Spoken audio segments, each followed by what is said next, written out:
Sometimes I ask this question, does anybody here have any problems? Everybody says yes, everybody's got problems. Well, here's the rule, is all of life is a continuous series of problems. They never end. The problems just keep on coming, like the waves of the ocean. The only break in this unbroken series of problems will be the occasional crisis. So life will be problem, crisis. It's like the waves of the ocean, 6 problems and a crisis, 6 problems and a crisis. Which means that everybody here is either in a crisis right now, has just gotten out of a crisis, or is just about to have a crisis. So what we have found is this, the hallmark of superior people, 30 years of research, is how you respond to a crisis. How you deal with problems and how you respond to a crisis. And what we have found is this, is superior people look for the solution to every problem. They don't allow themselves to become upset and angry. When something goes wrong, they say, okay, what's the solution? And they become intensely solution-oriented. When you have a very intense problem, that stimulates creativity to solve the problem. So what you do is you write and define the problem clearly. If you have a problem, you say, wait a minute, what is my problem? What is it that I'm worried about? And write it down. And the very act of defining a problem clearly often triggers the solution to the problem. Concentrate single-mindedly on one thing at a time. Pick the most important thing that you have to do and concentrate single-mindedly on doing that and only that until it's done. The ability to concentrate single-mindedly on the most valuable use of your time and to stay with it without diversion or distraction until it's done gives you a tremendous sense of power and confidence and self-esteem. Working on low-level tasks, by the way, is a real downer. You can work on them all day. At the end of the day, you feel tired and depressed and negative and you have low self-esteem because in the back of your mind, you know you're not accomplishing anything. But if you just pick one thing, the most important thing, and by the way, all success is preceded by single-minded concentration on a single task for a long period of time before it's accomplished. There are no successful people who have not developed the ability to concentrate without diversion or distraction on the one thing. Andrew Carnegie, who became the richest man in America, said that the ability to do this and learning this one secret, the ability to concentrate on the highest value task, was what was more responsible for his fortune than anything else. And he paid $64,000 to a management consultant for that one idea, and I just gave it to you for nothing. Self-made millionaires always seek the valuable lesson in every setback or obstacle or temporary failure, and they always find the lesson.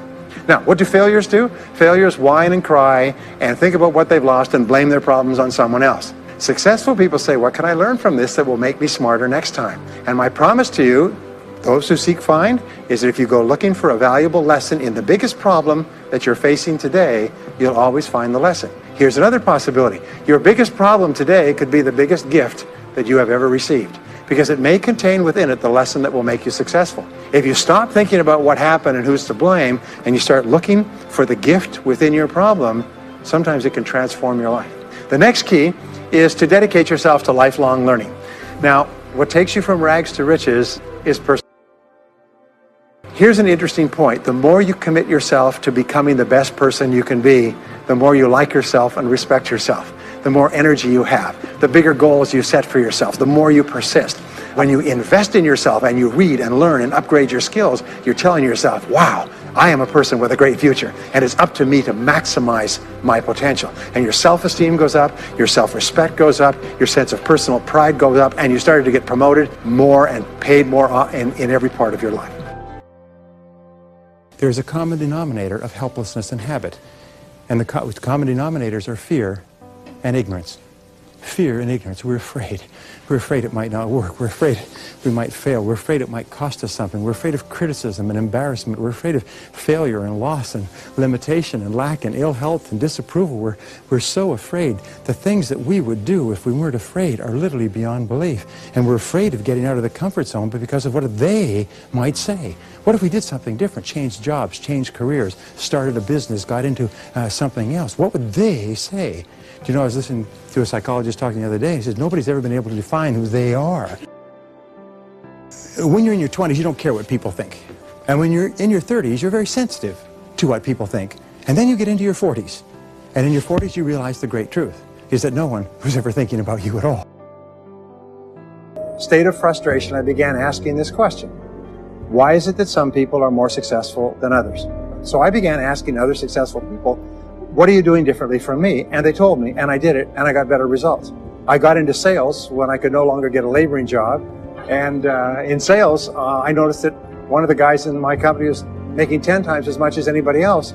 And he was selling the same product out of the same office at the same price to the same people under the same conditions. And he was making 10 times as much as anybody else. So I went and asked him, what are you doing differently from me? And he told me, and I did it. Because I discovered the law of cause and effect.